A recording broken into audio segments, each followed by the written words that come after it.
यहाँ बाजरे के खेत हैं की घटना स्थल से कुछ दूर। यहाँ बाजरे के खेत हैं, आदमी से ऊंची फसल लहलहा रही है। तेज हवा चलती है तो बाजरे की टकराती बालियां शोर करने लगती हैं। गांव को मुख्य मार्ग से जोड़ने वाली सड़क से करीब 100 मीटर दूर बाजरे के ही खेत में कथित गैंगरेप हुआ था। घटना स्थल पर पत्रकारों का आना जाना लगा है। यहाँ मिले कुछ स्थानीय पत्रकार कहते हैं ये घटना उतनी बड़ी नहीं थी जितनी बना दी गई, इसकी सच्चाई कुछ और भी हो सकती है। हालांकि अपनी बात के समर्थन में उनके पास कोई ठोस सबूत नहीं है। स्थानीय पत्रकारों के साथ हुई अनौपचारिक बातचीत से उठे सवाल को हाथरस के एसपी विक्रांत वीर का यह बयान और गहरा करता है कि मेडिकल रिपोर्ट तैयार करने वाले डॉक्टरों ने अभी रेप की पुष्टि नहीं की है। मेडिकल रिपोर्ट भी वैसा ही एविडेंस है। तो जो अभी मेडिकल रिपोर्ट आई है उसमें जो मेडिकल डॉक्टर हैं उन्होंने चोटों की भी का विवरण दिया है, और लेकिन इन्होंने जो सेक्सुअल असॉल्ट को कंफर्म नहीं किया है। पेंडिंग कि उनको फॉरेंसिक की रिपोर्ट मिलने के बाद ही उसमें कुछ वो राय देंगे। कथित गैंगरेप का शिकार हुई पीड़िता के परिवार को अभी भी मेडिकल रिपोर्ट नहीं दी गई है। जब पीड़िता को दिल्ली के सफदरजंग अस्पताल में भर्ती कराया गया था तब भी उनके परिजनों के पास मेडिकल रिपोर्ट नहीं थी। जब इस बारे में एसपी विक्रांत वीर से सवाल किया गया तो उनका कहना था कि ये जानकारी गोपनीय है, जांच का हिस्सा है। एसपी बार बार इस बात पर जोर देते हैं कि पीड़िता के साथ उस तरह की दरिंदगी नहीं हुई जिस तरह मीडिया रिपोर्टों में दावा किया गया है।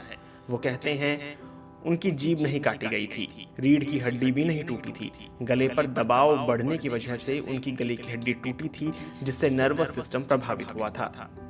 घटना के कुछ देर बाद रिकॉर्ड किए गए वीडियो में पीड़िता ने अपने साथ बलात्कार की बात नहीं की है। इसमें उन्होंने मुख्य अभियुक्त का नाम लिया है और हत्या के प्रयास की बात की है। हालांकि अस्पताल में रिकॉर्ड किए गए एक दूसरे वीडियो में और पुलिस को दिए गए बयान में पीड़िता ने अपने साथ गैंगरेप की बात की है। पीड़िता ने अपने सबसे पहले बयान में सिर्फ एक ही युवक का नाम लिया था। इस सवाल पर उनकी मां कहती हैं, जब हम उसे बाजरा में से निकाल कर ले गए तो वो पूरी तरह बेहोश नहीं हुई थी। तब उसने एक का नाम बताया था, फिर 1 घंटे बाद बेहोश हो गई। 4 दिन बाद सुध आई तो पूरी बात बताई कि 4 लड़के थे।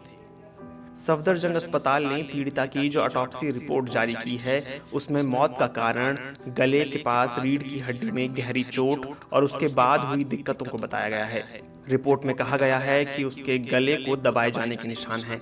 14 सितंबर को हुए इस कथित गैंगरेप के मामले में पुलिस ने एफआईआर की धाराओं को 3 बार बदला है। पहले सिर्फ हत्या के प्रयास का मुकदमा दर्ज किया गया था, उसके बाद गैंगरेप की धाराएं जोड़ी गईं। दिल्ली के अस्पताल में 29 सितंबर को पीड़िता की मौत के बाद हत्या की धाराएं भी जोड़ी गईं। पुलिस ने इस मामले में पहली गिरफ्तारी 5 दिन बाद की थी। क्या पुलिस से जांच में लापरवाहियां हुई हैं? इस सवाल पर पुलिस अधीक्षक कहते हैं कि 14 सितंबर को सुबह लगभग 9:30 बजे पीड़िता अपनी मां और भाई के साथ थाने आई थी। पीड़िता के भाई ने पुलिस को दी शिकायत में कहा था कि मुख्य अभियुक्त ने हत्या की मंशा से उसका गला दबाया है। 9:30 बजे मिली इस सूचना पर हमने 10:30 बजे एफआईआर कर ली थी। एसपी विक्रांत वीर कहते हैं कि पीड़िता को तुरंत जिला अस्पताल भेजा गया था, जहां से उसे अलीगढ़ मेडिकल कॉलेज रेफर कर दिया गया था। इलाज भी तुरंत शुरू हो गया था। तहरीर के आधार पर पहली एफआईआर 307 और SC/ST एक्ट के तहत दर्ज की गई थी। फिर पीड़िता जब कुछ बोलने लायक हुई तो इन्वेस्टिगेटिव ऑफिसर जो सर्किल ऑफिसर हैं ने बयान लिए। उसमें पीड़िता ने एक और लड़के का नाम लिया और कहा कि उसके साथ छेड़खानी की गई। ये बयान हमारे पास ऑडियो वीडियो में है। इस बयान के बाद एक और अभियुक्त का नाम रिपोर्ट में जोड़ा गया। इसके बाद 22 तारीख को पीड़िता ने अपने साथ दुष्कर्म और 4 लोगों के शामिल होने की बात बताई।